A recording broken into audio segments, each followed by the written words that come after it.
What's up, everybody? I'm Connor, And I'm Riker, and welcome back to the Deep Dive Library Podcast. where we take a deep dive on your favorite books. This is going to be a bit of a shorter chapter, but before all that, thank you to everybody who's been following along, leaving comments, and everything like that. We greatly appreciate it. And it really helps. I mean, in this day and age, we all, to some extent, know what the algorithm is like. So, Yeah, thank you. It can be a little bit of a sore spot at times, but Um, you know, don't go chasing waterfalls. well, there is that. Maybe find you a nice creek. I like creeks. I don't like it when people pronounce it crick. It's like those letters do not make that sound. Right. Absolutely not. It's like I have a crick in my neck, not tiny river. Right. Um, don't forget to share it. Tell your friends about our podcast. And either suggest it to them or force them to listen to it. On repeat until they go mad. Something like that. I wouldn't say do that. That would not be a good way to get retention. I think it would be. It'd be a forced sense of retention, but hey. Anyway, let's go ahead and get into chapter 3 of the Hunger Games. Mm-hmm. So this is coming right off the heels of The Reaping. the Reaping. Um the anthem is ending. The tributes, or as they were so kindly referred to as the last chapter, corpses, were taken into the Justice Building. I would say future corpses. Future corpses? Yeah, because they're not dead yet. I mean, yeah. But they're most certainly going to die. Because the odds do not appear to be in their favor. I mean, no. And also, like, we all die eventually. So, I mean, yeah. So they're taken into. It's funny because it says the moment the anthem ends, we're taken into custody, and that kind of highlighted them like, does that kind of sound like they're being arrested? And then Katniss says, "I don't mean we're handcuffed or anything, but a group of peacekeepers march us through the front doors of the Justice Building. It's like it does feel like you're being taken." Oh yeah, well they're definitely being taken against their will. Well, yeah, that's the whole point of the Hunger Games. Yeah. But then she's like, I don't know, tributes may have tried to escape in the past, but I've never seen that happen. So, it's like, probably, knowing the fact that, it's a group of, scared children, I'm sure someone's tried to escape. Oh, most definitely. So they bring them inside, they separate them into their own rooms. And they're just kind of like left to sit there. Let's see here. Katniss says it's the richest place I've ever been in, with its thick, deep carpets and velvet couch and chairs. Like that's a good room description. Yeah. I mean, outside of that, there's not much. I probably would have like tried to slip off my shoes if I had shoes that were easy to slip on and off, and see what the carpet felt like on my toes. Because good carpet, it feels just like great on your feet. Right. And I'm assuming like this is similar or at least akin to that in some way. With it being, thick carpet, nice thick carpet. Yeah. This what? Huh? You said I assume this is something like akin to that. You talking about like her description, or are you speaking of the carpet beneath us? Oh, I mean, kind of. I wasn't even thinking about it if I had. Let's see here. She knows that it's velvet because her mom has a dress with a collar made of this stuff. And we know that like her mom like grew up well off. Well, and her stuff from her apothecary days, her clothing from her apothecary days, are very important to her. Yeah.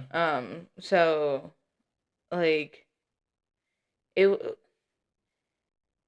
it's probably been like she was probably fairly little when, she was like allowed to like touch it, or she was touching it and she wasn't allowed to, and then subsequently got in trouble for doing so. Which is like valid. Like every kid does things they're not supposed to do and get in trouble for it. Yeah. Um, I got a story there for you guys. One that popped in my head, but maybe we'll tell that story eventually. Maybe in like a members or like Discord or Patreon thing. sort of something, yeah. Katniss sits down and she can't help but run her fingers over the velvet repeatedly, which is so Same. fair. It's so fair when you get like good velvet. It feels great to run your hands It's just so across. nice and soft and Yeah. smooth.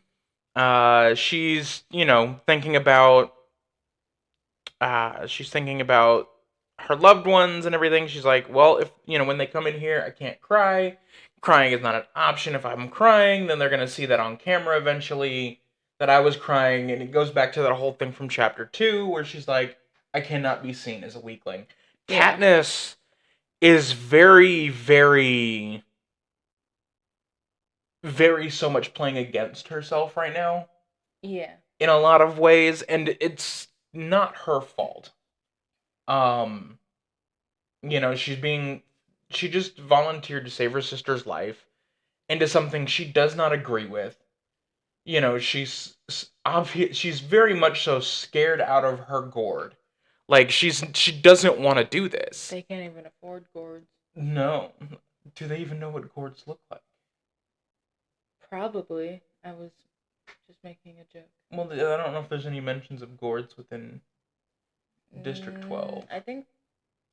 Unless they mention pumpkins later. I don't know. Something we'll We'll have to figure keep it an eye out. out for. Yeah, are there any mentions of gourds? Maybe in the second book when they're in the capital, but At the end of the victory Tour, tour, the yeah. Harvest Festival, probably some pumpkins there. Yeah, so I guess we'll Anyway. we'll keep an eye out for pumpkins and other gourd-like objects later on in the series. Uh So her sister and mom come first, and I love this. She says, I reach out to Prim and she climbs into my lap, her arms around my neck, head on my shoulder, like she did when she was a toddler. And it's so sweet. Yeah. It's so sweet. It shows that I think you know Katniss has always been Prim's favorite person. Oh Like yeah. she loves her parents, but Katniss was her person. Yeah. Uh so and then R.I.P. like Papa Everdeen, him Mm-hmm. not being around, and I think you know especially after he died, Katniss being that tie to him that she like we mentioned that she would be for her mother in the last Mm-hmm. chapter. Um, like they both like see uh, potentially like see Katniss as this tie to Papa Everdeen. Yeah, that's very fair. Katniss then begins to tell them everything not to do. Prim is not to take Tessera. Get by on your, be careful, and you can get by on your goat's milk and your goat cheese and goat yogurt, maybe make Gogurt. Gogurt. Yeah, no, that popped in my head there. But not like Gogurt in the way like it's goat gurt. Yeah, goat yogurt. Goat Um, gurt. uh, Goat. her mother can, sell stuff from the apothecary business that she set up, which is nice to see that Katniss's mom does in fact have something she's doing. Oh yeah.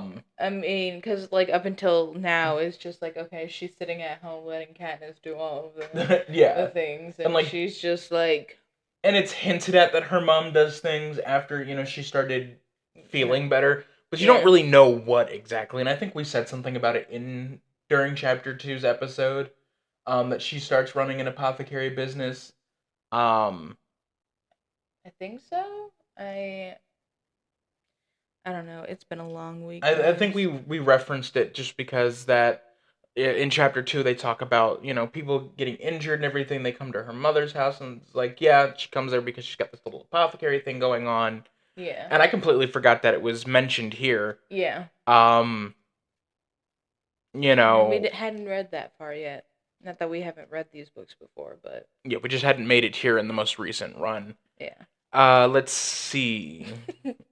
Gail is gonna. She's made plans with Gail to get them food and other herbs and things like that. Yeah. And I And just. I get that in my brain. That's like a point, like to Gale. Oh The yeah. fact that he's like, he, He's not gonna make sure even. that they eat. Yeah, not even like just for his benefit of like if he were to get reaped, Katniss taking care of his family, but they have you're shaking the table. Oh, sorry.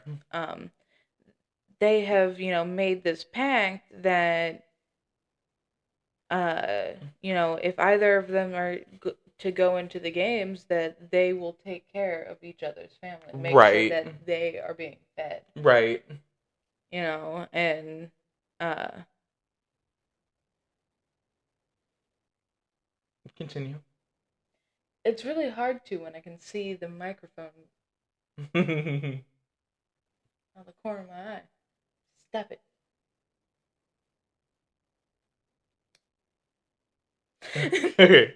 Good old sibling Sorry. banter. What can you do with it? Can't live with it. Can't live without it.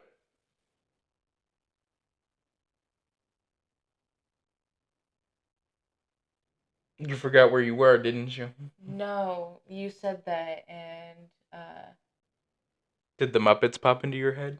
no, I was a quote from something popped in my head, and I was trying to remember where it was. It's Michael Bay when Michelle is like, "Can't live with me, can't shoot me," and the guy's like, "Don't tempt me." You know, in the first book. Yeah, that's gonna be a lot of fun to go through that series because there's a lot that happens in every chapter of that book Oh yeah, yeah, or of that series. Like it's jam packed full of stuff. yeah. Good series. Yeah, Keep an eye out for that. It'll be a while it'll be a before little we get while. there, but we might do that as our second book series. I wouldn't mind doing that. I wouldn't either. Um. So anyway, back to the book after this brief Tangent. um. They have talking about how Gail will get her mother the herbs that she needs that she doesn't grow herself. And he will bring them game. This is the pact that we talked about.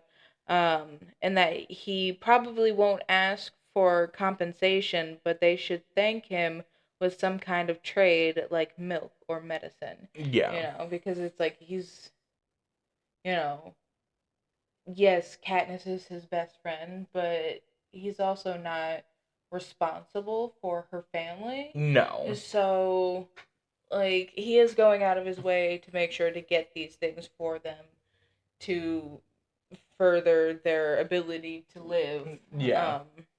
And it's nice of him. And again, I feel so bad every time we see something else nice that Gale does because we ripped on him back in episode 1. Yeah, I mean, we get a couple nice moments from Gale in this chapter, you know.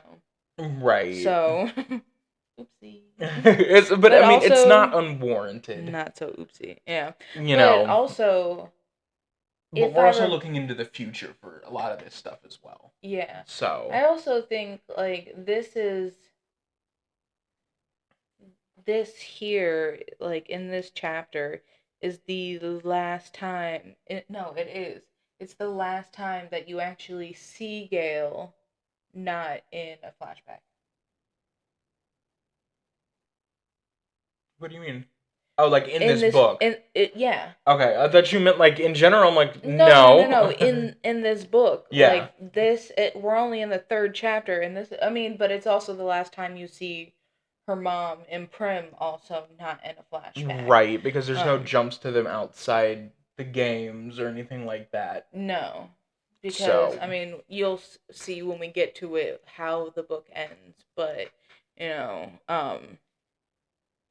we don't come back to District 12 enough to see them again. Right. Not in person. Anyway. Yeah, Katniss is talking about how she didn't bother to teach, or didn't bother recommending Prim to hunt, which we talked about this in episode 2, and I thought it was mentioned earlier, and I don't know why. And I was like, no, it's not until later. And you're like, no, I could have sworn. And I'm like, no, I think that it's not until later. And then I'm sitting here and I'm reading it, and I almost highlighted that part and was like, see, I was right. Because I did highlight the section, and I went, I thought this happened earlier. Because I did, and I don't know why. Yeah. But I did, in fact, think it would happen earlier. I think it's cute that, like, Prim, like, every time Katniss would shoot something, and she'd get all teary and be like, maybe we could heal it, if we got it home soon enough. Because she doesn't, like, she can't handle suffering. Right. Which, I mean, is fair. Like, what kid can handle suffering, I'm gonna keep that thought to myself. Right, but, like, she also has the ability to heal, and because of that, I think that also, like, inspires her more to want to help these animals. But it's like, you can't be a vegetarian, okay? It's not gonna happen. Not with how the world is right now. You just can't do that. You can't afford to do that. You are just going to be very malnourished. And you're already malnourished as it is. Right. Question. Is Primrose Everdeen Katara of the Water Tribe a healer? I'm sorry, guys. So this will appear to be the last episode of this podcast, or at least with the two of us. I can't say what is going to happen, but expect to only see me here next week. Yeah, like you could actually run this whole thing by yourself. Absolutely not. I don't know how to chroma key. Yeah, you just be sitting in front of a green screen with no green screen action going on in the background. The camera would be 6 kinds of wonky. Not that it already isn't. We're doing the best we can with the best we've got. Excuse me, I know how to work the camera. I'm not Anyway, nah, so yeah, he's not gonna be dead, just like really injured. You'll have both microphones sitting up here anyway, getting yourself in surround sound. Just no, anyway, sorry. Back to the book. That's the part I wouldn't know how to do. What, the microphone stuff? Yeah, I don't know how to work the sound card. That's fair. It's not that difficult. I will show you how to do that later. Yeah. Anyway. Impressive. Again, it'll happen. Katniss begins to go off on her mother a little bit. Oh, just a little. Just. You can't go disappearing again. You can't do this. You have to stay here with Prim. Blah blah blah. I mean, like, it's, and I don't mean like blah blah blah as in like whatever, but like Katniss kind of goes off on her mom. She's like, you can't just clock out and leave Prim on her own. Like, there's no me now to keep you guys together, to keep you fed. You have to stay with it. You do not have a choice. And her mom was like, I was sick. Okay, if I had the things that I have now, I could have treated myself. Yeah. And I was like, first of all, I was like, are there herbs, like naturally growing herbs that can help with like depression and stuff? I mean, I would assume so. There are herbs, natural herbs for everything. But like, it made me think, but also she could barely get out of bed. Yeah. She would not have been able to treat herself. Well, if she already had that medication made up, then she could dose herself where the kids could. Right. But, it's like she couldn't. Because they were able to force her to eat and drink. Right. So that could have been a thing. But I don't completely foresee at those ages, them knowing exactly what medicine was for what. Even Prim, who's a natural born healer, who's a natural like doctor type person, to have known that at 6 years old. You know what I'm saying? Yeah. Was it 6? I think it was 5. No. Prim was 6 because Katniss was 11 Yeah. because they're 5 years apart. Um, and to her, like, and Katniss is like thinking to herself, to her mother's point, that she has uh seen her bring people back suffering from immobilizing sadness. Um and perhaps it is a sickness, but it's one we can't afford, because It'll like if Katniss is going into this assuming this is it. She's never coming home. She's never seeing District 12 again. Obviously, we live in the future, and those of us watching this who have read this or seen the movie even know that that is not so much the case. well, and also if you I mean, she is the main character, and most books aren't about killing off the main character. We're not getting into that right now, but Yeah, we there you is know, one. There is one, and it's one of our favorite book series too.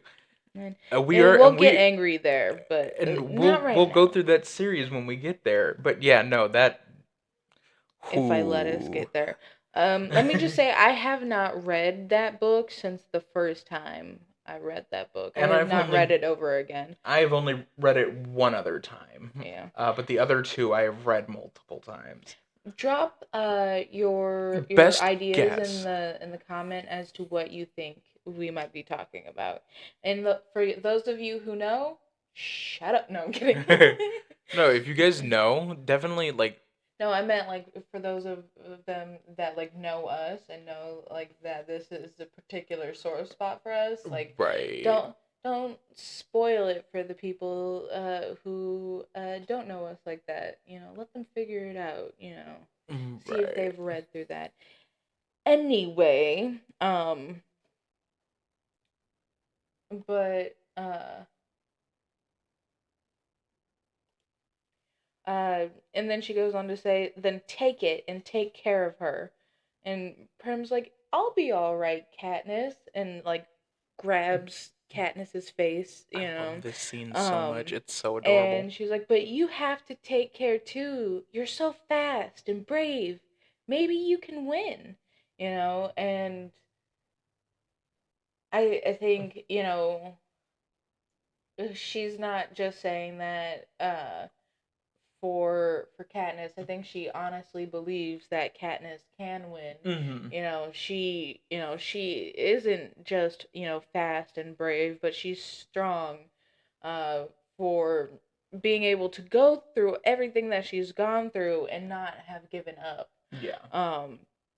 And that's not a dig at Mama Mama Everdeen. Everdeen. No, Yeah, there's a no. difference between giving up and battling depression. It is a So, crippling, immobilizing depression. Yeah. yeah. There's a Um, big difference. but she's like, you can do it, and then Katniss, no, Katniss, she's just like, I can't win. Prim must know that in her heart. The competition will be far beyond my abilities. Kids from wealthier districts where winning is a huge honor, who've been trained their whole lives for this. Boys who are 2 to 3 times my size. Girls who know 20 different ways to kill you with a knife. Oh, there will be people like me too, people to weed out before the real fun begins. And I highlighted that section because what Katniss does not realize is that she's been training the whole time. Yeah, just in like a different way. Yeah, like she's been hunting with her father since she was a child. She is.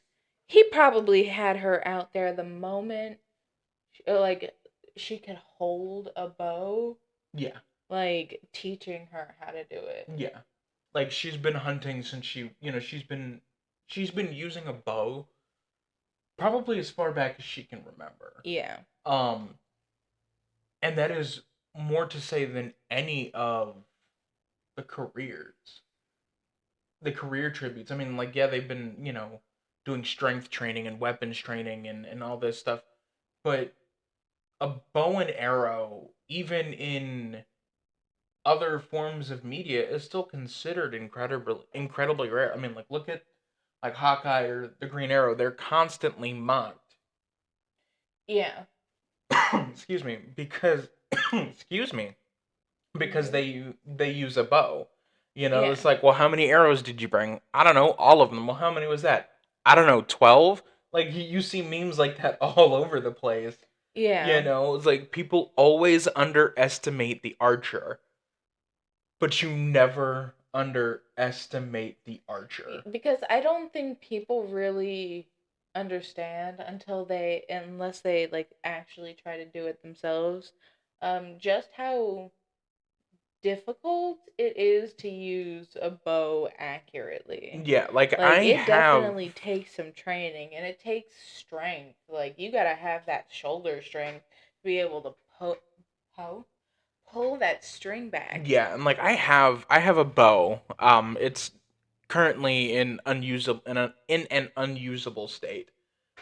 But I have fired arrows from it in the past. Yeah.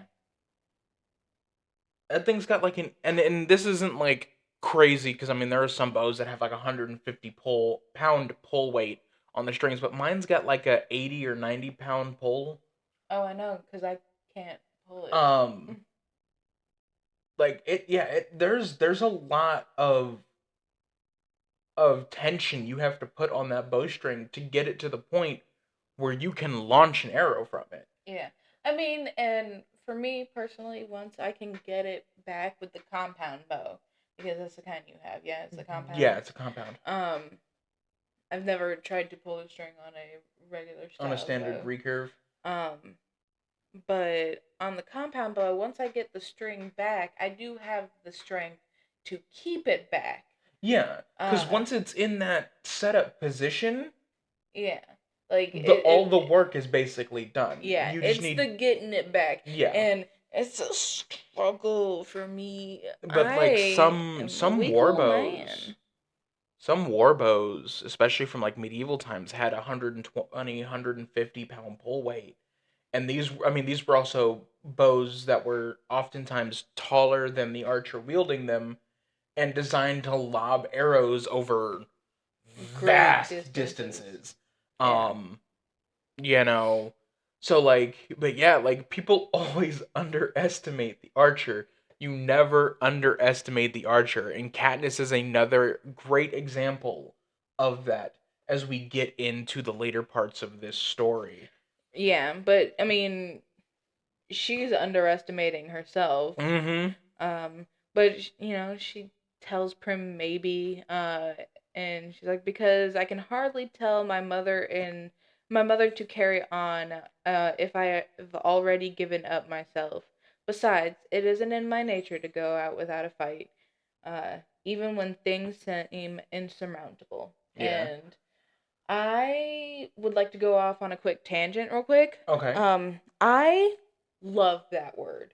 Insurmountable? Yes, it It's a good just word. it's a word that like really gets like stuck in my head and I just like repeat it it just sounds so good, just insurmountable. Like it's just crisp. Yeah, no, And I it love it. genuinely is a good word. I love that. Then we'd be as rich as Haymitch comment, and I highlighted that and I wrote under it, but not as drunk. Which is probably good. And then Yeah. I like the way that like in the audiobook that Carolyn reads Prim's line, 'cause she's just like, I don't care if we're rich. I just want you to come home. You will try, won't you? Really, really try? Yeah. Like, and again, we've talked about this in every episode so far, but Carolyn McCormick's voices Yeah. for these characters, for all of them, are So good. incredible. My ooh, I'd say my top three outside of Katniss because she's the main character. My top three are Effie, Prim, and Rue. In terms of voices? Yeah, like favorite voices or Effie, Prim, and Rue. Mm. I'd say Effie, Caesar Flickerman, Oh, that's a good one. That's like top 5. and Hamish. Hamish's voice is really really good. Yeah. I was gonna throw Cinna in there. Not that Cinna has a bad voice. He's just got a very Relaxed. kind of plain voice, which isn't bad. It No. honestly fits his character very well. Yes, because he's not Um, over the top like a lot of people in the capital are. exactly. So it fits him. But and it's like a nice one to fall asleep to. Yeah. But it's not like one that's like really like out there and sticks in my mind. Well, it is because I've listened to the book way too many times. But it's not because like it's not one of those that my brain would just automatically call back to. Right. And like the people they did a lot of really good casting in the movie. Especially with like Caesar and Senna and Effie and Hamish. Like all of those I could not picture any other actors or actresses playing those characters other than the ones that are like that are already on screen because they play them so well. I mean, there was no better person to play Caesar Flickerman than Stanley Tucci. Yeah, no, like Stanley Tucci is Caesar Flickerman. Like when you think of like this just from the voice to the mannerisms to everything, it's perfect. Yeah. It's just perfect. In the same way that like Elizabeth Banks is Is Effie. Effie. Yeah, there's just no one. You could make a Hunger Games TV show, and you would have to cast those two as those characters because there's no one else who could play them. And I feel the same thing about Woody Harrelson as Hamish Abernathy. Like, there's no one else that could play them. Yeah, But I if you definitely do a think it would reboot of the be. Hunger Game, Hamish needs to fall off the stage. It has to Yes, happen. that is like my favorite moment with Hamish in the beginning of this book. Uh, It's like I said last episode. It's a very very good point of levity yeah. in what's going on around them. Yeah, because so far it's been like dark, dark, dark, dark, dark. Man falls off the stage. Right, Hilarious. like it's so The good. fact that the crowd did not like, and if it did, like, it wasn't made note of, so it leads me to believe that they didn't because Suzanne Collins doesn't leave details like that out. No. The fact that the crowd did not burst out laughing when Hamish just plummeted off that stage shows that they have a level of restraint that I do not possess. Yeah, because I would have been Because in that I would have audience been cackling. dying. Just absolutely cackling. Just. I would have been dying in more ways than one because the peacekeepers probably would have come after me. So like, They're probably laughing too, especially considering they all know Hamish. right. So after Prim and Mama Everdene's time, in comes a very unexpected, or one of two unexpected guests or Yeah. visitors. Uh, Oh, well, I do want to say that, she does, uh, you know, oh yeah, she does say that she will try to win. yeah, she does say that she will try, and then she does, hug them and let them know that she loves them, and she's like, I love you both. Very specifically, not just saying I love you to Prim, but letting her mom know that even though she still hasn't quite forgiven her for disappearing like that after her father had died, she does still love her mom. Yeah, it's been hard on her, Yeah. which I mean is understandable. She at the age of 11 years old, she had to become the head of the household. Yeah. Like that's gonna be rough on any kid. Yeah. Uh but then in comes Papa Mellark, Yeah.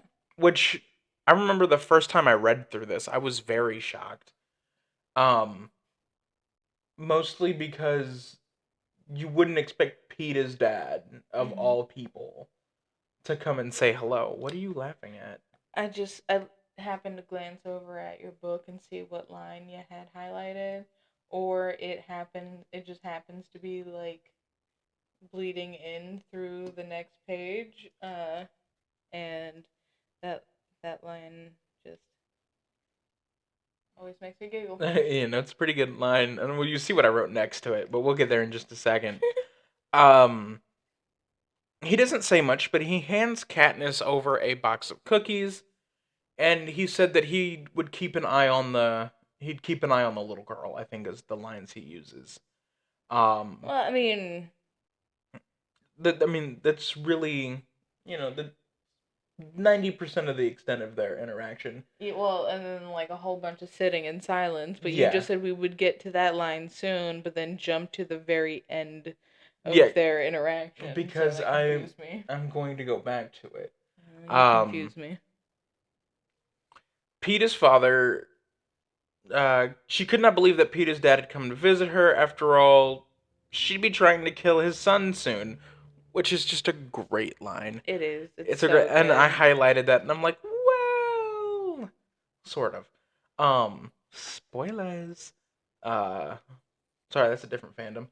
Um, but I mean, like, yeah, they just kind of sit there for a while, just in each other's company. There's really not much.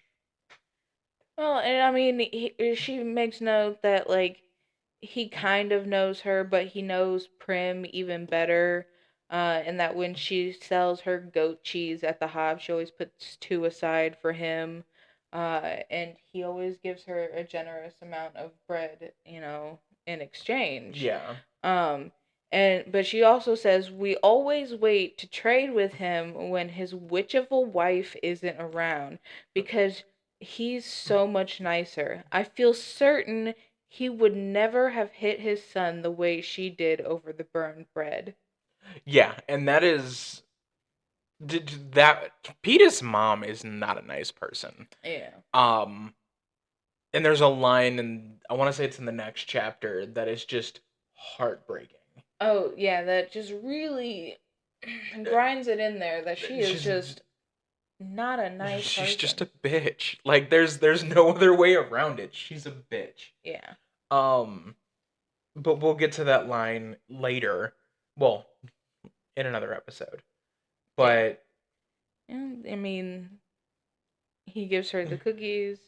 She thanks him. A little small talk. Uh, but then, when the peacekeepers come to collect him, he rises and coughs to clear his throat. I'll keep an eye on the little girl. Make sure she's eating. and I just highlighted that little sentence. I see you did too, and I wrote next to it, "Nice man," because Peeta's dad genuinely is just a very nice person. We don't get a lot of page time with him. Yeah. Just I think throughout the entire saga, we don't get a whole lot with him. Yeah. But every single interaction he has on the page is meaningful Yeah. in one aspect or another. Yeah. Um, so it's always nice to see that even a character with little verbiage spoken, right? I mean, look at it like Ferb and Phineas and Ferb. He doesn't say a lot, but when he does talk, it's always something impactful. It always and like again, admittedly with Ferb, it's usually in some kind of Like a riddle. humorous way or Yeah, some whatever. humorous riddle or anagram of some kind. I But it think it's always just ties into what's going on. whenever Ferb opens his mouth to actually speak, it's a line that you're going to remember. Yeah, and You know. it's the same way with Peter's dad. Yeah. Um, Uh, which is nice. yeah. But then she goes on to say, I feel some of the pressure in my chest lighten at his words. People deal with me, but they are genuinely fond of Prim. Maybe there will be enough fondness to keep her alive. Yeah. And it just, circles right back to, again, everything that Katniss does in her life is, to keep Prim alive, her favorite person in the whole world. Right. And Katniss's next guest, also very unexpected, is Madge. Yeah, I actually highlighted this whole section because I feel like this section with Madge is just very important. Mm-hmm. You know, I because highlighted aspects of it.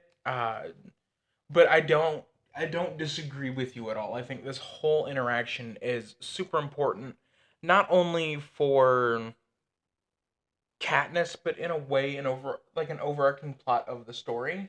For sure. Because of what Katniss gets in this moment. Yeah. It then goes on to become a very important piece of gold Yeah. I later mean, on. it's only a couple paragraphs. I feel fine like just reading through it. So, um, if you want to do it that way. Yeah, go ahead and take up to your pin. All right. We'll split it up that way. Um, my next guest is also unexpected. Madge walks straight to me. She's not weepy or evasive. Instead, there's an urgency about her tone that surprises me. They let you wear one thing from your district in the arena, one thing to remind you of home. Will you wear this? She holds out the circular gold pin that was on her dress earlier. I hadn't paid much attention to it before, but now I see it's a small bird in flight. Your pin, I say, wearing a token from my district is about the last thing on my mind. She goes on to say, "Here, I'll put it on your dress, all right?" Madge doesn't wait for an answer. She just leans in and fixes the bird to my dress. "Promise you'll wear it into the arena, Katniss?" She asks. "Promise?" "Yes," I say. "Cookies, a pen, I'm getting all kinds of gifts today." Madge gives me one more, a kiss on the cheek, and then she's gone, and I'm left thinking, maybe Madge really has been my friend all along. And it's like, yeah. She has. You guys are both incredibly socially awkward. Because you come from two different sides of the same coin. Yeah. You both have, I mean, it's more or less like Katniss grew up in the same. Madge grew up in the wealthier parts of the district. Yeah. Like they don't have much in common with each other, but what they do have is each other. Yeah. And that's the important thing, right? And for Katniss, would it have been good for her to know that, Madge was her friend before? Yeah. But I find that it's really important for her to really know in this moment now, right before she's about to go off to go into the arena, that, Madge really has been her friend this entire time. It gives her, she can now sit there and think about all of the interactions that she's had with Madge in a new light, you Right. know? And then Madge also gives her perhaps the most important piece to this entire story. Yeah. This emblem right here.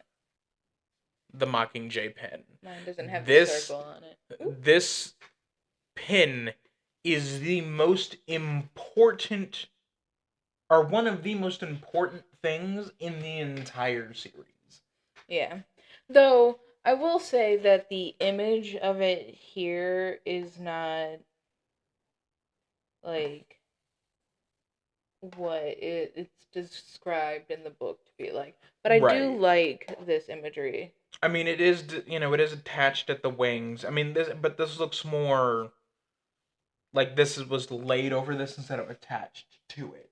Yeah. But I do like the art for it though. I love the art for it. Yeah. Um, sorry, my thumb's not working. Yeah. Um, Uh. and then Gale comes. Yeah. It's Gale's turn finally. She's excited to see him. She does not hesitate when he opens his arms for a hug. She falls into the crevices of his body.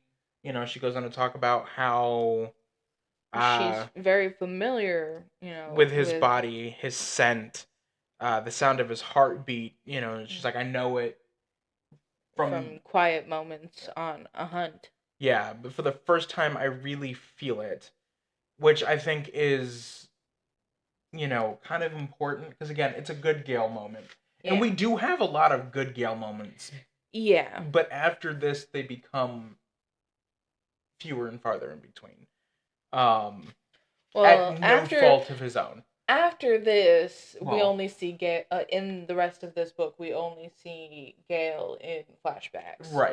and then Gale in The second book is at very much fault of his own. So, but we'll get there when we get there. We're Well, quite a ways away.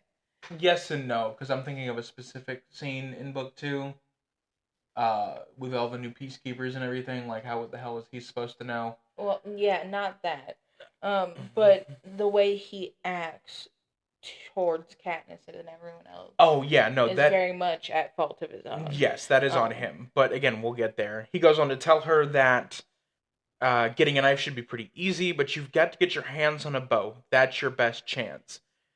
And then Katniss is like, well, they don't always have bows, which she goes on. They go on to give an example of where they're in a desert arena with a bunch of spiked maces, and they're just all bludgeoning each other to death.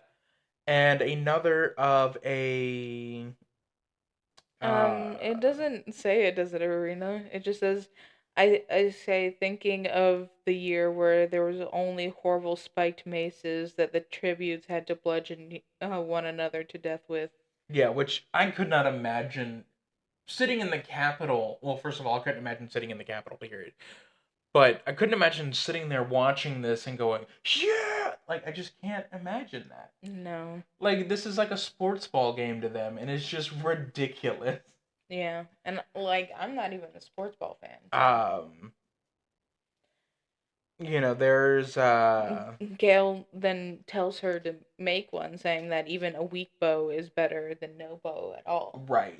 Um, and Katniss thinks about how she's tried copying her father's bow with Mm-hmm. poor results, and says it's not that easy. Even he had to scrap his own work sometimes. And it's like, yeah, Which that's is just just true of any artisan, you yeah, know.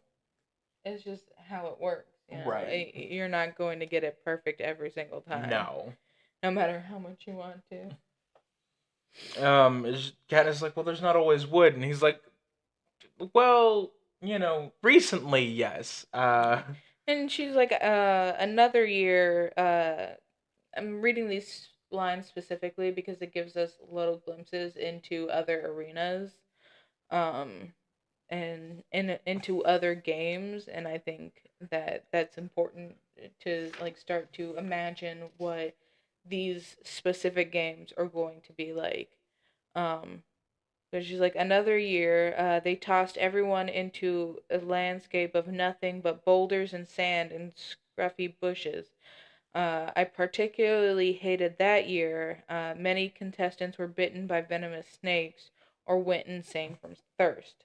Gerald then goes on to say that there's almost always some wood since the year half of them died of cold. Not much excitement or entertainment in that. It's true. We spent one Hunger Game watching players freeze to death at night. You could hardly see them because they were just huddled in balls and no wood for fires, torches, or anything. It was considered very anticlimactic in the capital. All those quiet, bloodless deaths. Since then, there's usually been wood to make fires. Like that line right there. That line right there. It was considered very anticlimactic in the capital. All those quiet, bloodless deaths Yeah, shows how brainwashed the capital people are in yeah, believing that these games are a important sporting event yeah. because It's that's a how they're great form viewed. of entertainment. Um, but and then this little interaction between Gale and Katniss and goes on. It's like yes, there's usually some uh but and Gale's like, Katniss, it's just hunting. You're the best hunter I know. And Katniss is like, it's not just hunting, they're armed. They think. And Gale responds with, so do you. You've had more practice, real practice. You know how to kill. Not people, I say. How different can it be, really? Gale says grimly. The awful thing is that if I can forget that they're people, it will be no different at all. Yeah, reading this passage here made me think of the book The Most Dangerous Game. Yes, hunting people. Yeah. Which, if you don't know what the most dangerous game is, it is a book about a psychopath who hunts people. Like, he kidnaps them, takes them out into the woods, and hunts them for sport. It referenced Mm. several times in the infamous Zodiac letters, which is perhaps one of my favorite true crime cases. Wow, try saying that 5 times fast. You couldn't even say it once. At a normal space, at a normal pace. apparently, It's just another one of them days, folks. apparently. Um, but I want to read that at some point, and maybe we'll do that for an episode, like do a one-off episode on that book. Most dangerous game. Uh-huh. I'd have to read it. I mean, so would I, because I haven't read it either.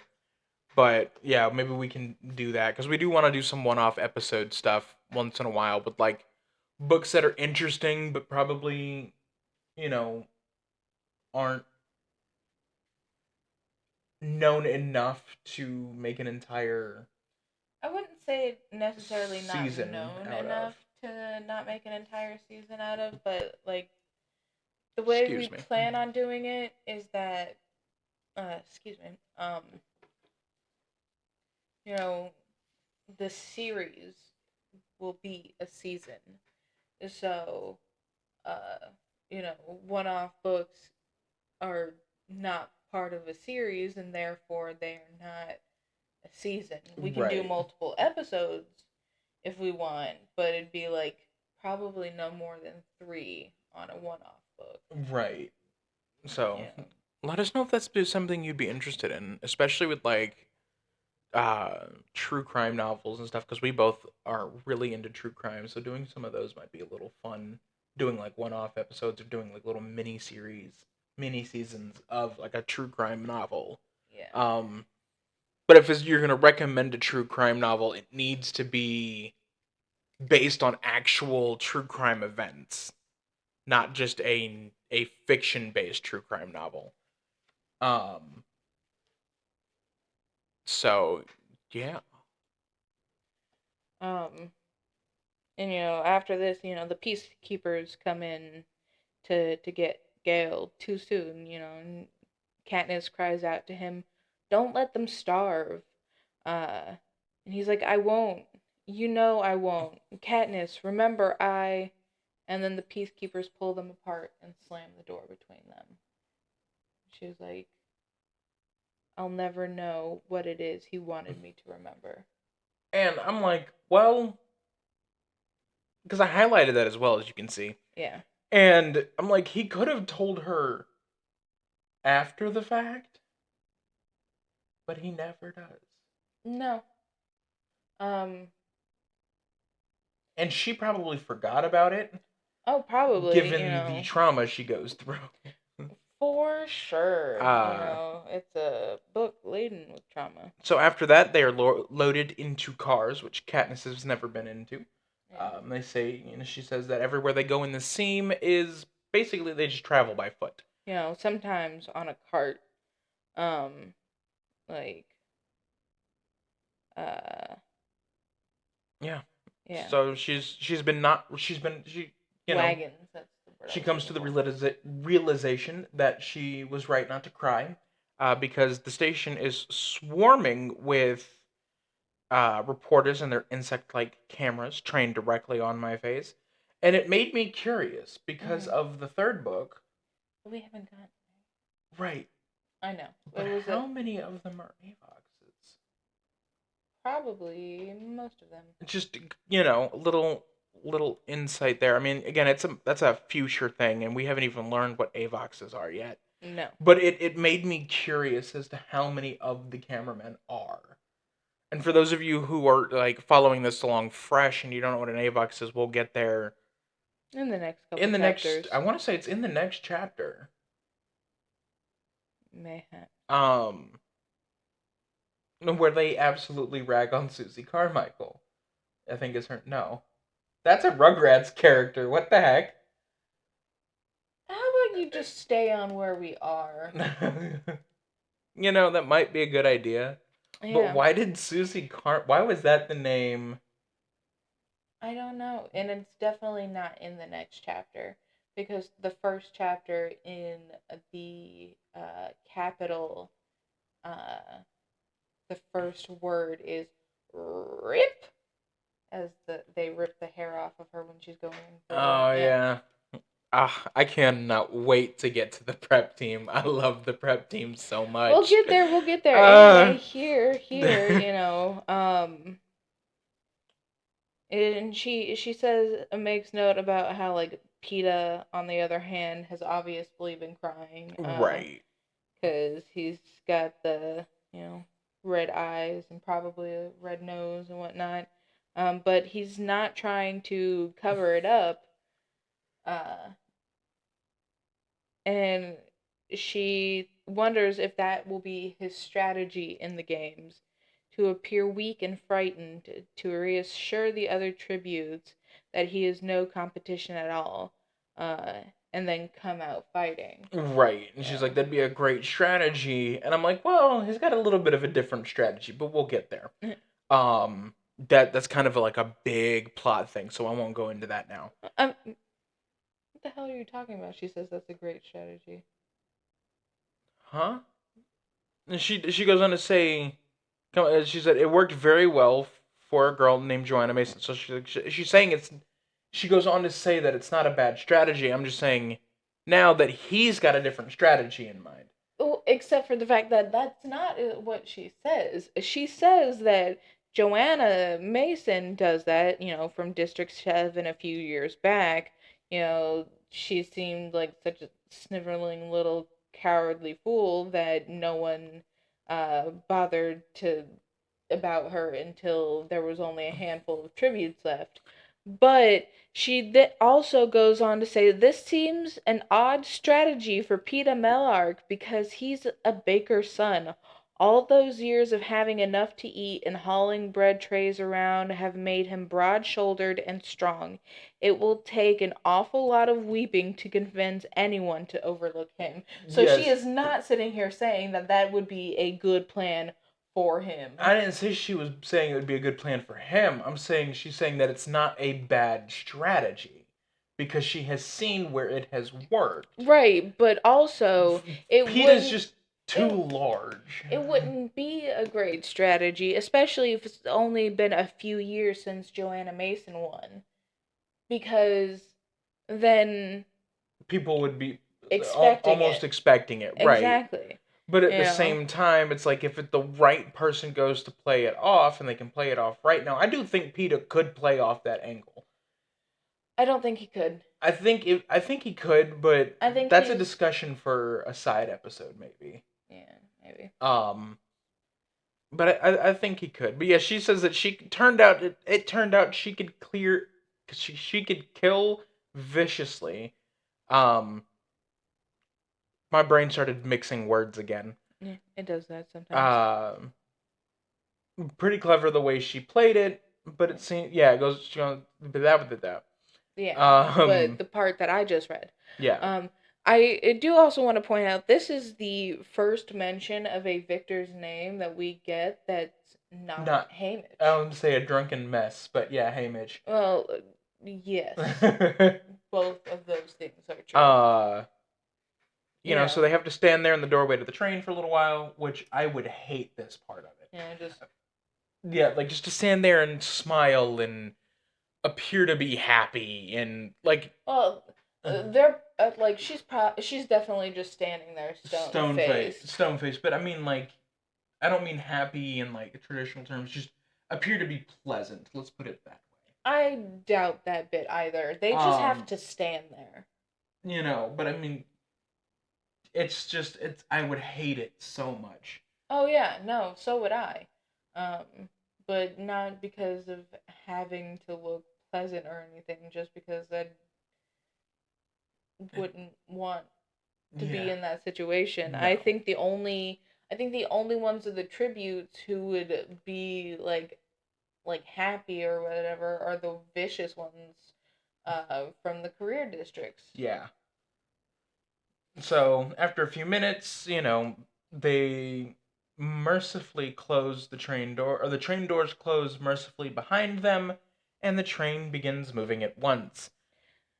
You can assume that they, between the time they were standing in front of the open door till the train door closing, that they got on the train at some point. Yeah. I love how you skip over certain things. So it just makes it seem like the train just took off without them. It's like, okay, bye. It's like, they'd be happy. They'd be like, Yeah, I it'd be ain't like, going to the capital and there'd be today. another train there in less than a day because we know how fast they move. Well, not yet. We don't. Well, no, we're about to get into that. Yeah. So the speed of the train takes Katniss's breath away initially. Of course, she's never been on a train, as travel between the districts is forbidden for except for officially sanctioned duties. For us, that's mainly transporting coal. But this is no ordinary train they're on. And this is something that I kind of akin to a bullet train. Yeah. Especially because the speed, it says that the high speed capital trains can average 250 miles per hour.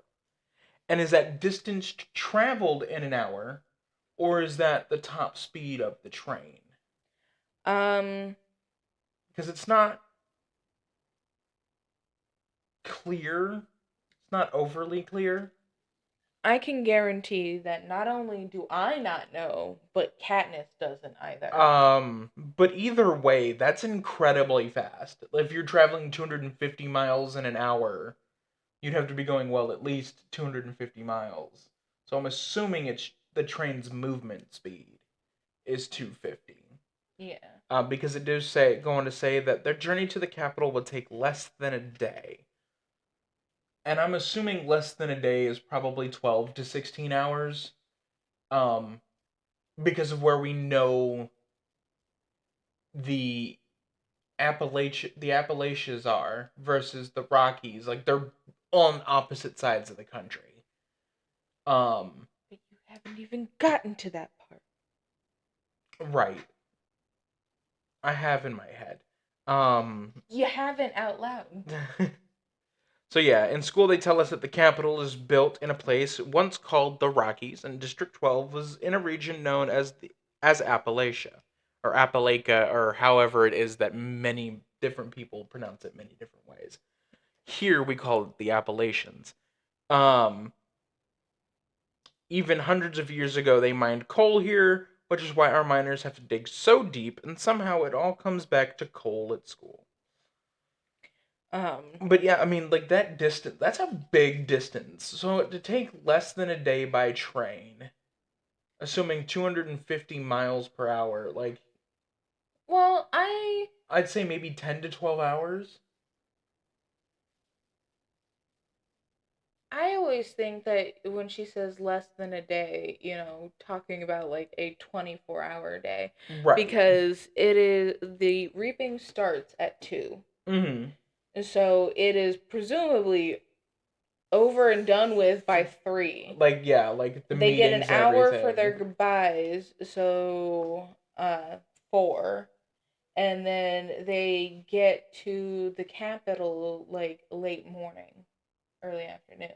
Yeah, so like I'd say Uh, probably about 10 or 10, anywhere between like 14 to 16ish hours.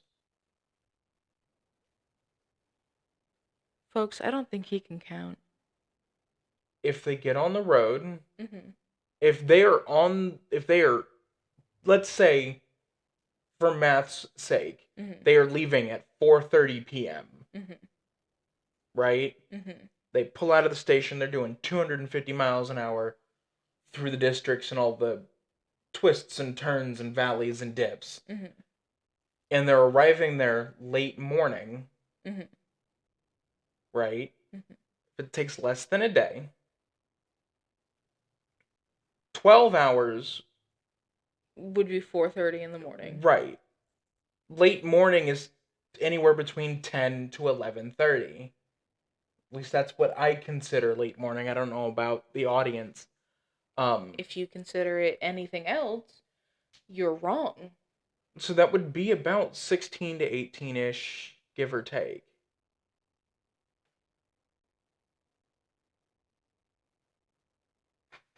folks, I think I can't go. I'm just giving you shit.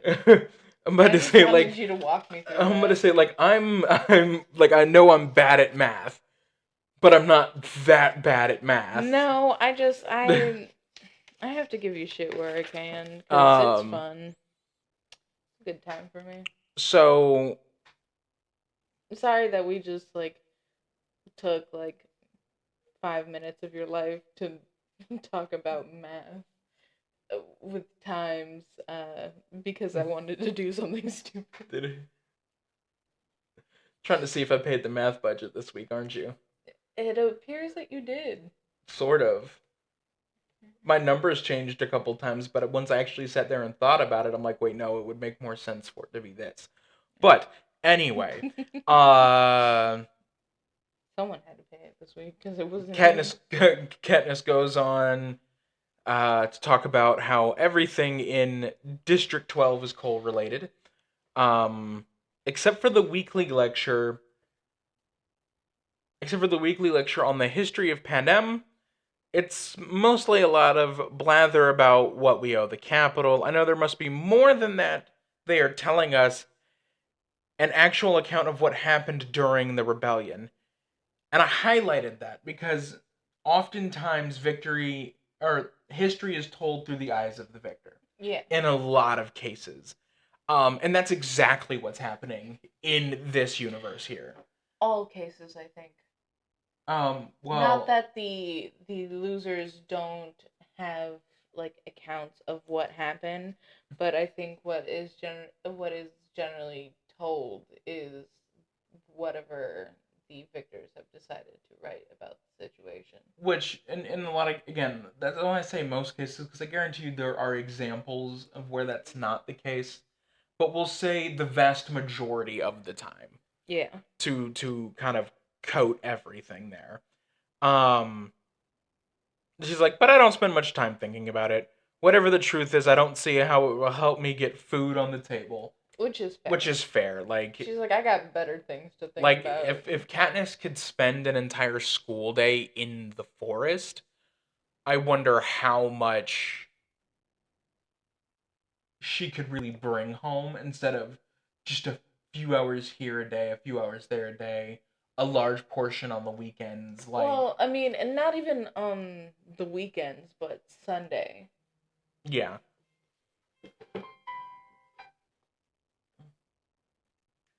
You for the last two episodes, you have given me crap about my phone.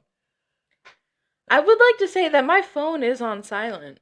But your alarm isn't.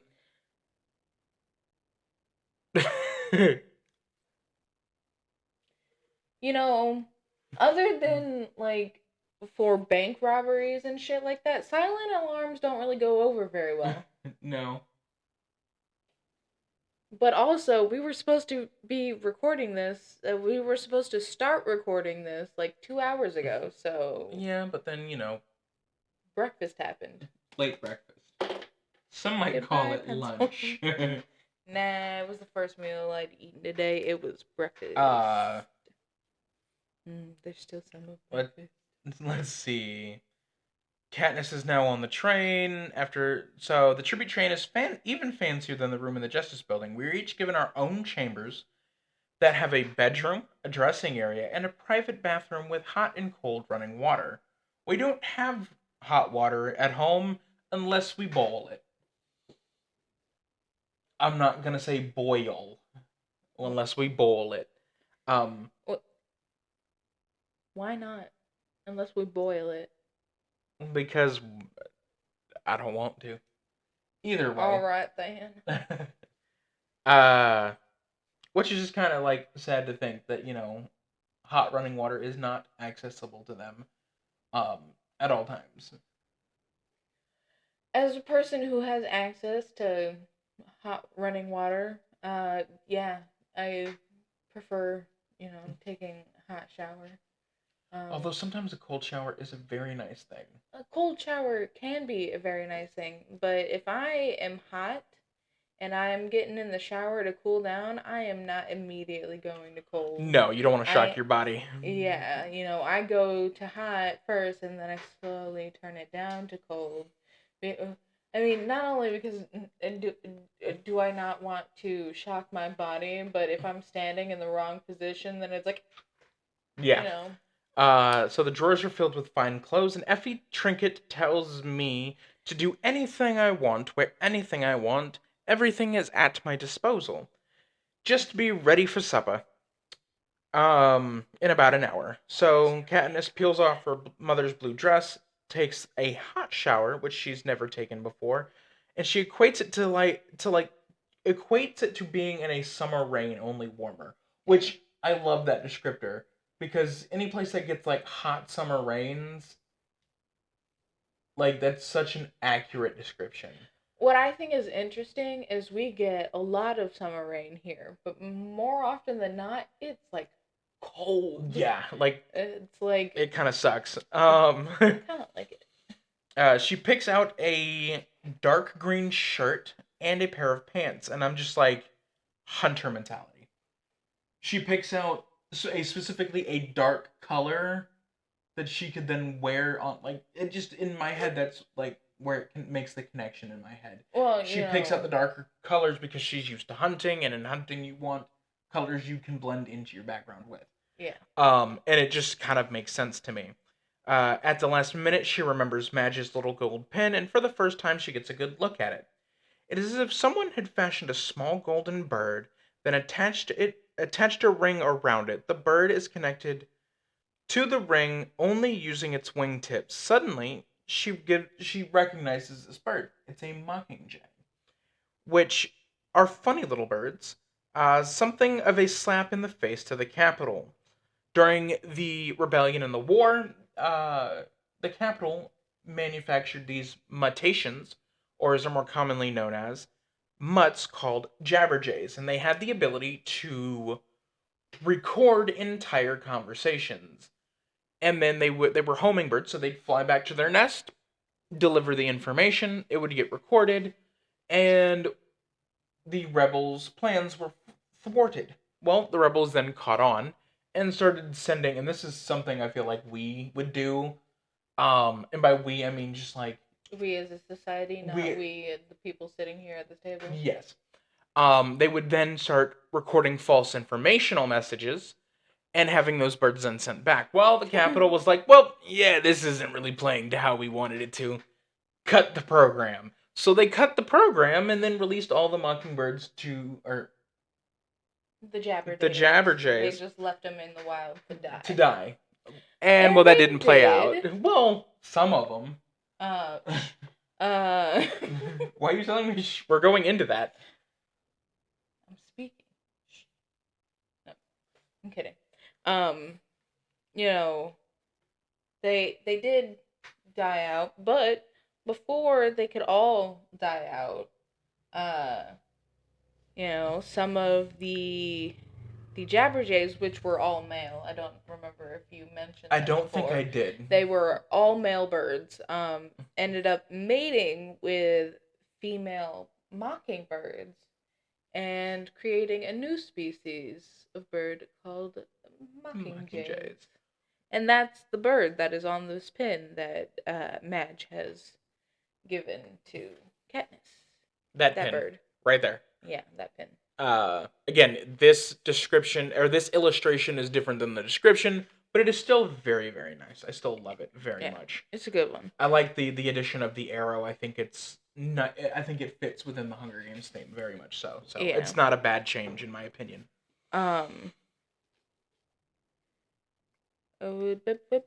She goes on to say that the Mockingjays lost the ability to speech.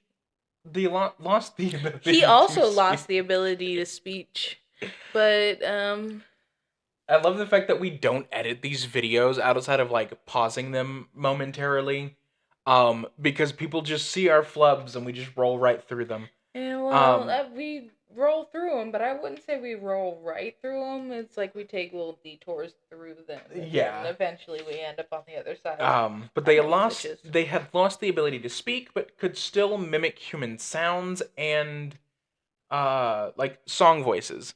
Yeah, so they could replicate bird whistles and human melodies, is Yes. I believe how it's put in the book. Yes. She goes on to say that her father was particularly fond of mockingjays, and when they would go hunting, he would whistle or sing complicated songs to them, and after a polite pause, they'd always sing back. Not everyone is treated with such respect, but whenever my father sang, all the birds in the area would fall silent and listen. His voice was that beautiful, high, and clear, and He was so a filled tenor. with life. Huh? I said he was a tenor. I actually highlighted and wrote underneath it tenor one. Yeah. Because that's what that description makes me think of. It's like a high and clear voice. You're like a tenor one, maybe a tenor two, but definitely a tenor one. Yeah. Um, that was so filled with life that it made you want to laugh and cry at the same time. And I love that description because, like, I feel the same way about Josh Groban's voice. Like, it's not as high as, say, Papa Everdeen, but he's got that warmth and life to his voice that you can't help but just stop and listen. Right? If Yeah. you're listening to the radio and you hear Josh Groban's voice come over the radio with "When I am down and oh my soul so weary," you're like, "We're turning this up." Well, and if you don't, then like Go listen as to he Josh Groban sing. Your life will forever change. If you don't know who that is, I'm surprised, but at the same time, like if you're not big into the music world, like Broadway and stuff, at the same time, I'm not all that surprised. Because it is mostly what he does is yeah, Broadway stuff. But go look him up, and he's good singing. yeah, phenomenal, phenomenal artist.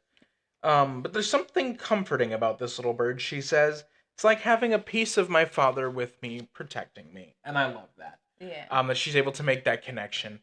She fastens the pin onto her shirt with the dark green fabric as a background, which I kind of wish that this was a dark green Yeah, I with get that that. color, like with that. But I mean, we do get that with like the Ballad of Songbirds and Snake uh, cover. Yeah. Is that it is that dark green with the gold and everything, and it's like you get kind of an image of that by thinking of that.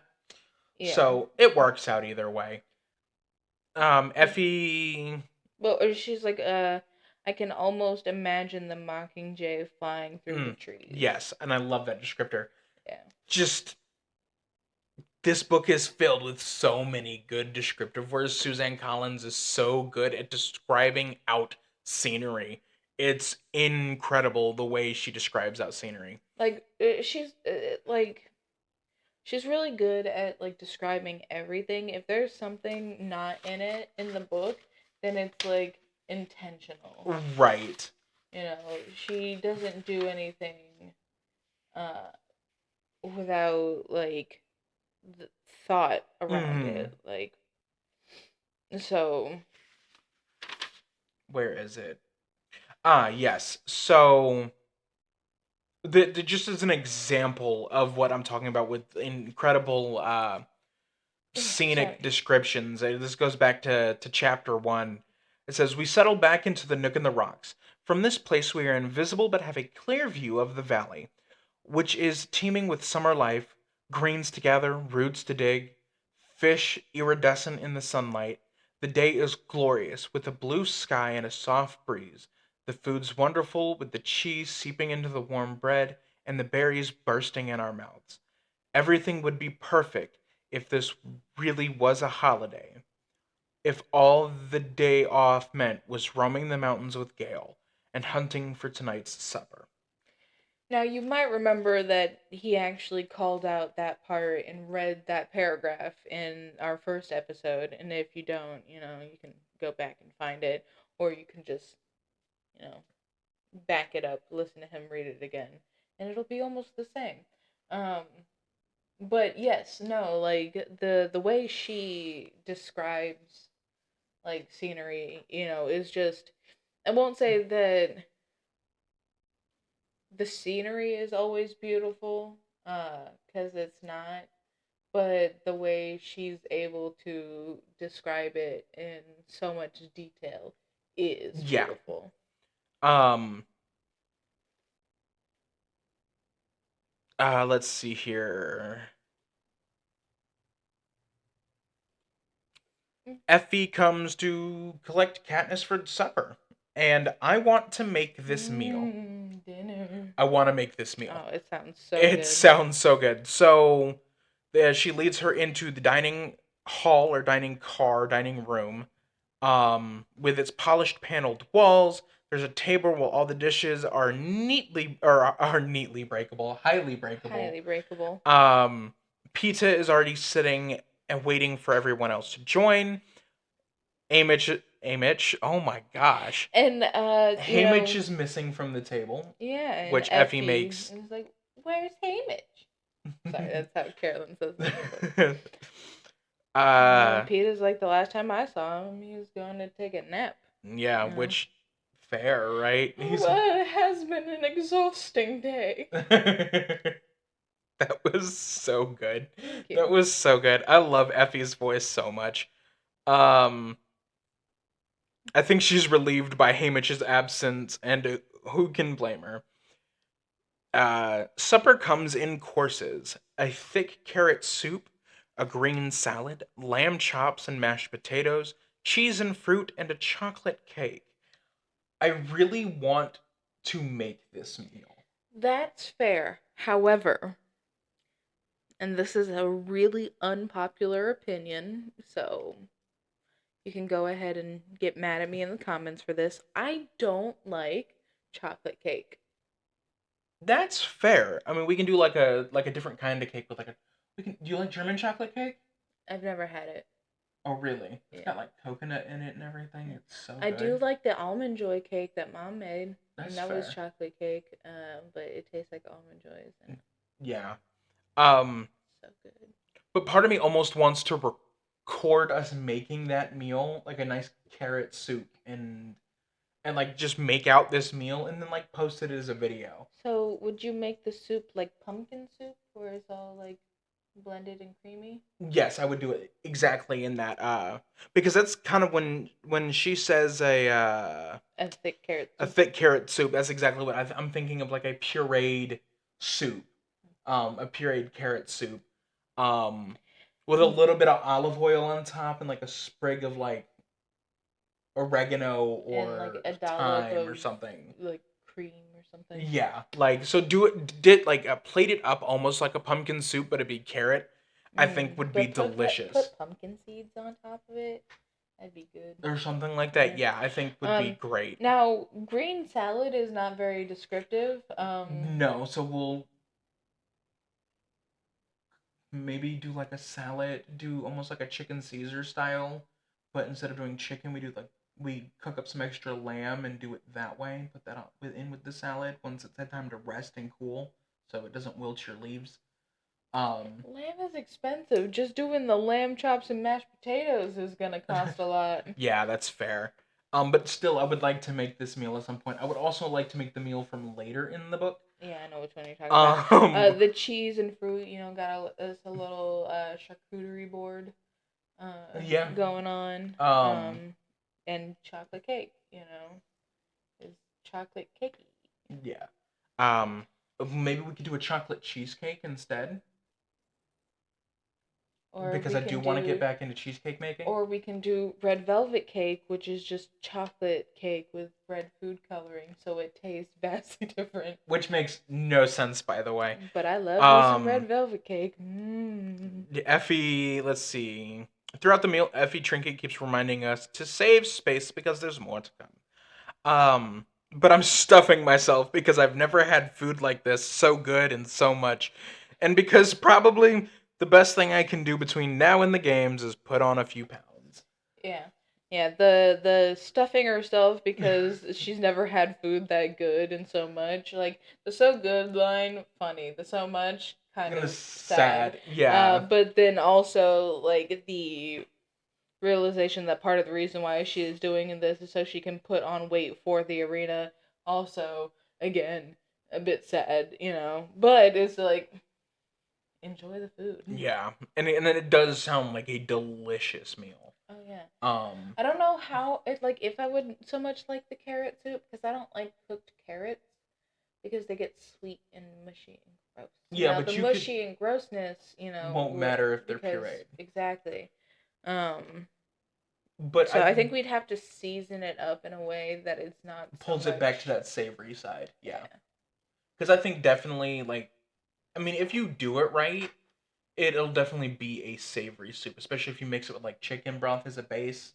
Yeah. Would help with that quite a bit. Now we're sitting over here talking about making a Hunger Games cookbook. That Probably one already exists. I wouldn't be surprised I if wouldn't it be does. surprised either. And if it's not, Suzanne Collins, hit us up. I got an idea for you. We could work together. We'll make the recipes and she can approve them or disapprove of them. You know. Um You can't disapprove of them. I'll cry.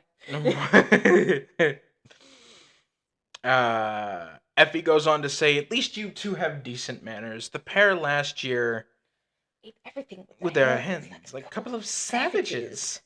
It completely Really upset upset my my digestion. digestion. Just Effie, I What a love you. twat. I love Effie so much.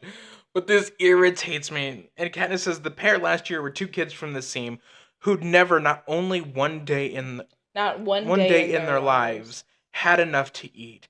And when they did have food, table manners were surely the last thing on their mind. Pete is a baker's son. My mother taught Prim and me how to eat properly.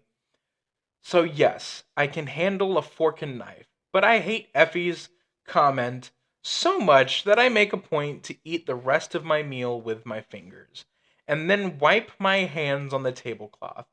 Effie makes her This makes her purse her lips tightly together. yeah, which I just imagine Effie sitting there like, No, it's just more like um just I like can see it in my head though. so the exact face that I'm thinking of that I think of when I read this bit is Hairspray. Okay, the Okay. second one, the teacher where when Tracy's like, hair is not just be a fall like a dead thing on your cheek, and she's just like, Yeah. yeah, that's what I picture. Yeah, that's fair. That's fair. Uh, when the meal's over, Katniss and Peter are both struggling to keep the rich food down. But Katniss is like, and I love this line: "If I could hold Greasy Say's concoction of mice meat, pig entrails, and tree bark, a A winter winter specialty," specialty. which I highlighted and said, "If you say so." Well, not only that, but it's like okay, a winter specialty. She's made this many times. Right. And like, okay, mice meat, pig entrails, like you could do something with that. It might Yeah, not be great. Like chitlins and mice meat. Okay, whatever. Like I'm not one for chitlins, but I don't know. and I am well aware that it's pronounced chitterlings or chitterlings, but I'm southern. I say chitlins. Okay, it's disgusting either I way. think I'd rather eat the tree bark than the pig entrails. The mice meat probably wouldn't be so bad. No, but like if you say so, Katniss. Yeah. She was determined to hang on to this meal. Yeah. Uh, And it's like it's recap time. yeah. And so they go into another compartment and watch recap of the reapings from all across Panem. And she says that they're generally staggered throughout the day, so a person could conceivably watch the whole thing live. But only people in the capital could really do that, since none of them have to attend reapings themselves. Right. One by one, they see the reapings of the others, the names called, the volunteers stepping forward, or more often, not. Uh, we examine the faces of all the kids who will be our competition. Out, a few stand out in my mind. A monstrous boy who lunges forward to volunteer from District 2. A fox-faced girl with sleek red hair from District 5, and a boy with a crippled foot from District 10. And I love how that's the only descriptor for him. Right. Um, and most Uh, hauntingly, a 12-year-old girl from District 11.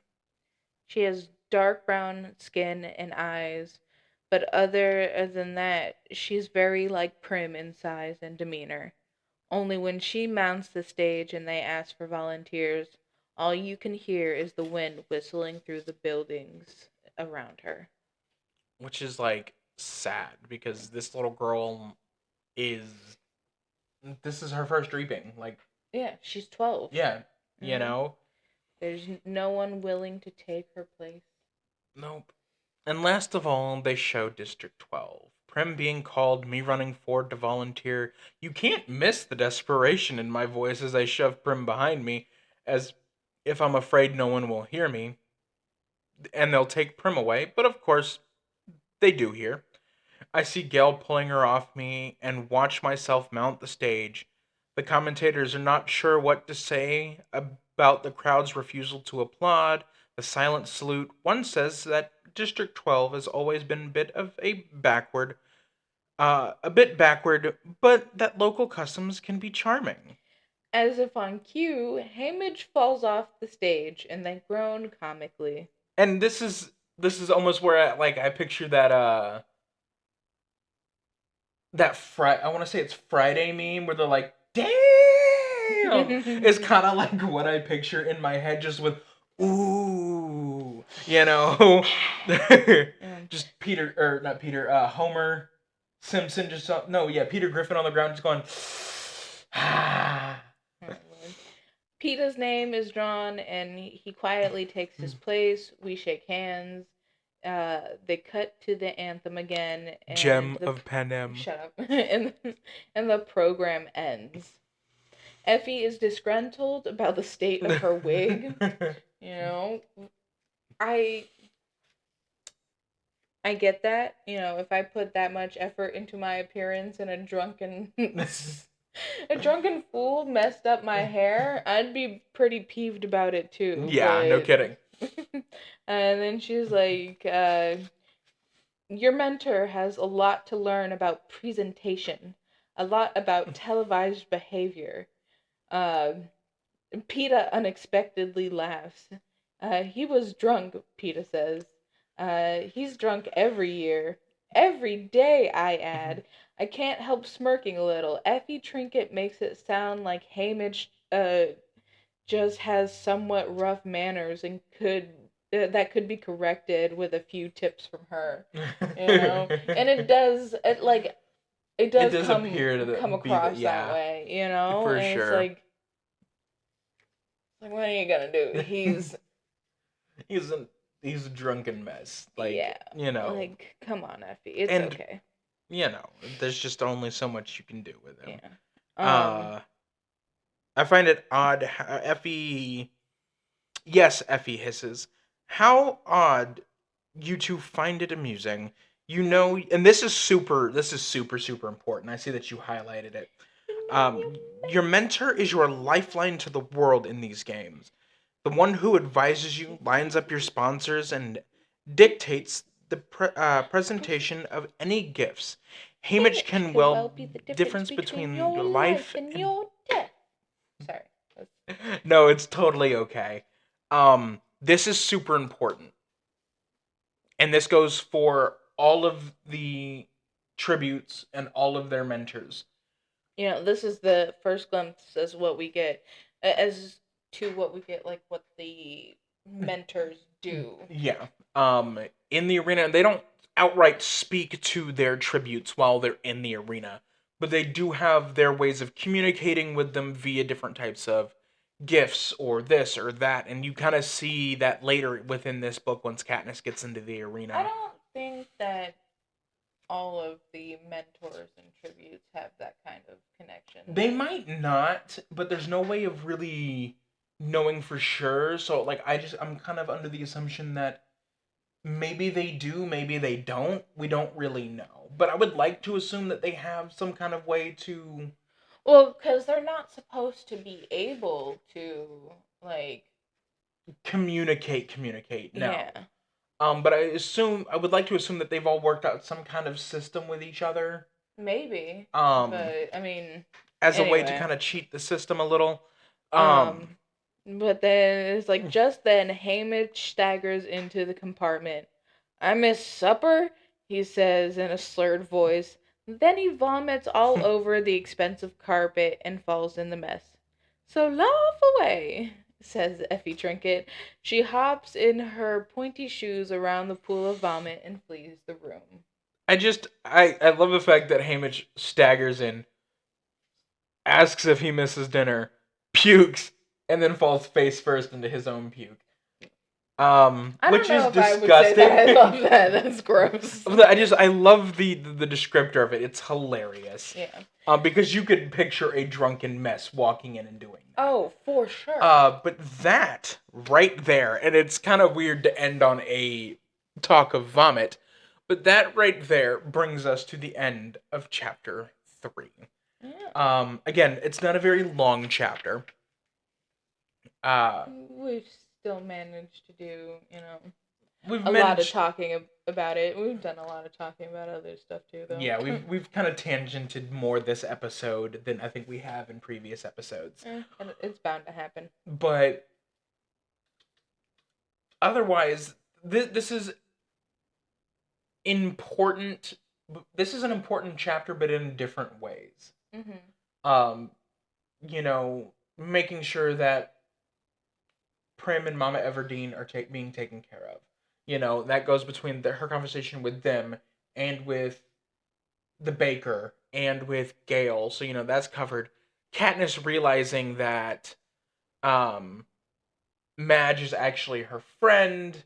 Having that realization, her getting the pin, which again we say goes on to become quite possibly the most important image in this entire thing. I thought you were about to sneeze. You Um, went. I was expecting it to be a real explosive one. yeah, no, Like, when did you have children? um, so there's a lot of little things that kind of add up in this chapter. And then you get a semblance of the recap. Ooh, sorry. Which in all you get more from it, I think, later. No, I don't think so. Um, no, I don't think so. I do love how our first glimpse of Haymitch is him being drunk and then falling off the stage. And this, our second glimpse of Haymitch, is him being drunk and then throwing up and falling in it. Yeah. So, common denominator, drunk. Right. But also tendency to fall. Haymitch is a fall risk. Yeah. Yeah, don't let him up on any like tall buildings or anything, cause I believe I can fly. I don't think I can anymore. Haymitch is a character, and he gets a lot. Yeah, not He like, gets I won't say a lot. He gets a little less drunk as things progress. I mean, he gets. You really get to experience him more as a character as the book, even just as this book goes on, but Yeah. as the series as a whole goes on. Yeah, because we still have a while before the arena. Especially in the most recent book of the series. Which you really get right into Haymitch's mind in that one. Yeah, and we are very excited to get to those two books because both of those books in their own right could have been standalone books within, like, you heard that too, right? Yeah. Okay. Yeah. They could both be like standalone books within their own universes with like similar plot lines to them, and still be so exquisite. Like, they're exquisite books. Yeah. All 5 of them are great. But how they both of them, how they so perfectly and beautifully tie in to the main series is something like I give Suzanne Collins, and I hope at some point in the future she sees this, especially what I'm about to say. Maybe she could be on an episode. I would love that. That'd be fun. I would absolutely love to have her in like a voice call on Zoom or something. Yeah. So if you want Suzanne Collins to be in one of our upcoming episodes of Deep Dive Library, uh, hit her up for us. Send her our direction. Give her our email address, which is you know, In the ledger down below. Oops, I hit my mic. Yeah. Um, but it I've done is that it like is 3 in times. the description below the video. Um, I would love that. And even if we don't talk about a specific chapter within the book, I would love to just pick her brain about how she came about the Hunger Games. Like, how much cough medicine were you on to get this fever dream of a story? How much sleep syrup did you ingest before writing this? None. She would have been knocked the fuck out. Those of you who have read this entire book know that that is a good joke. But I would love to pick her brain about this book, this series as a whole. Yeah. And do it as a special episode within, this season of the podcast. Yeah. So don't harass her or anything, but you know, be but like, hey, I have never, this. never, never, never. And I've read a lot of books. Like we both read a ton. Yeah. I mean, I not that I don't read new books. I most definitely do, but I also tend to really stick with the ones that I really like and that I right. know, which is why I've read this series. With at least of the main series. The main three. Yeah. What, 2-3 dozen times? Probably more than that. For you, anyway. I've read it. I've read the first book at least 4 different times, excluding this time. But I have never seen an author take 2 prequel books like this, and especially 2 prequel books that have very vast spaces of time between them. Like this Ballad of Songbirds and Snakes takes place. This is the 74th Hunger Games. Yeah, so it takes 64 years. Yeah, before the events of this book, and then Sunrise on the Reaping, which is the newest book in the saga, takes place 24 years. 24 years before. And so you don't often see like that big a gap in time with prequel books, at least not in series like this. But the way Suzanne is able to so beautifully interlace everything, is absolutely incredible. I agree. And I don't think I've seen it done this way in any other series. I won't say that I haven't seen it done this way in any other series, but it's rare that you find it done this well. And to this level of clarity. And there are no spoilers for anyone who has not read the last 2 books. Especially Sunrise on the Reaping, because that just came out earlier this year. Yeah. I think, depending on when you're watching this, if you're watching this a year from now, it was a year ago. I think something that you mentioned in the first episode or the second episode is a little spoilery for Ballad, but as a whole, there haven't really been any spoilers for Ballad and definitely none for Sunrise. Yeah, we're gonna be very, very careful in terms of Sunrise, because Sunrise is so new. Yeah. There might be some things that we connect forward to. In other words, forward to in terms of when the books came out, but backwards to in timeline. So there might be some early thoughts going to ballad, but definitely it's going to be very, very close to the chest in terms of Sunrise because of how new it is. And even like, I mean, more likely than not, it'll be like when we find the things in those later books that make a connection to the original series, we'll just call back yeah, to the series um, instead of calling forward to those books. yeah. But sometimes, you just think about it, you're like, oh, I wonder if this is this way, Yeah. later, or if because of this that happened in this book, is it why things are this way at this time? Right. Because those kind of connections are like plausible, but they're also not super plot related depending on what it is, and we'll keep a close eye for those ones that are super plot related and try to avoid those Yeah. moving forward.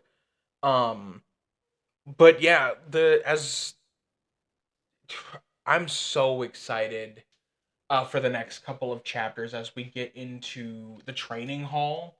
Yeah. Well, I mean, the next chapter is still on the train.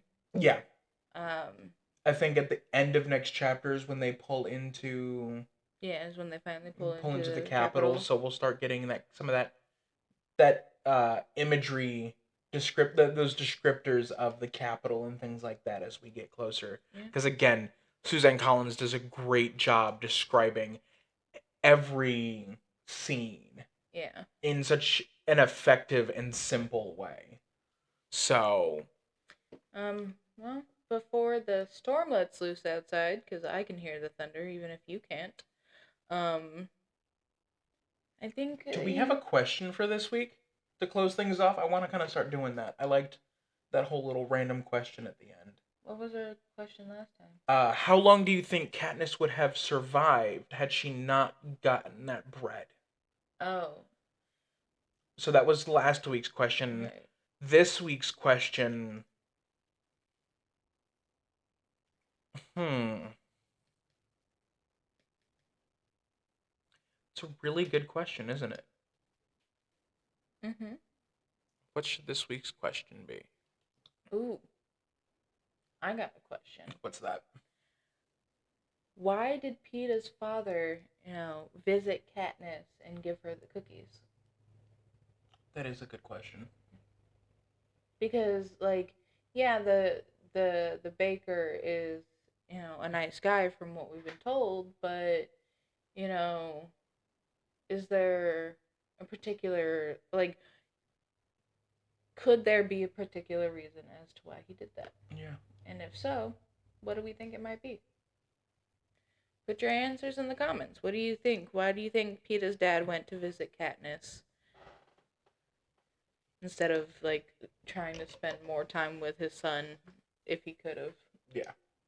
He might not have been able to because, depends on how many, Peeta being a popular guy in school, I could assume that he's got, you know, quite a few, people who were coming to say goodbye to him. Yeah, his And parents, his brothers, maybe some other kids from school probably showed up to say bye to him. But yep, let us know your thoughts on that question. yeah, Why did Katniss get visited by Peeta's father? yeah. I think it's a really good question. Let us know your thoughts down below. And with that, please, as always, remember to renew your books on the way out the door, and we will see you right here next week on Deep Dive Library. Bye bye. Bye.